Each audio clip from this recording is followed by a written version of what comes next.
কি হয়েছে বাবা? কোথায় ঘামাচি হচ্ছে? হ্যাঁ, হয়নি। আমাকে মিথ্যে কথা বলছো কেন?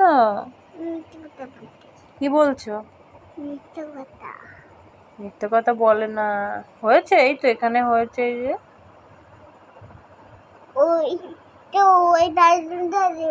পাউডার দেবে? কোথায় পাউডার? ওইটা? নাও দাও। বলো তো এটা কি পাউডার? বলো এটা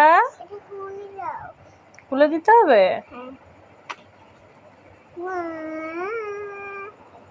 তুমি কি করছো? আমার তো গলায় হয়েছে, গলায় পাউডার লাগাও। সব উড়ে গেল। এটা কি হলো বাবা? দাও দাও, পাউডারটা লিখে দিই। বদমাইশি করো না, দাও আমাকে দাও।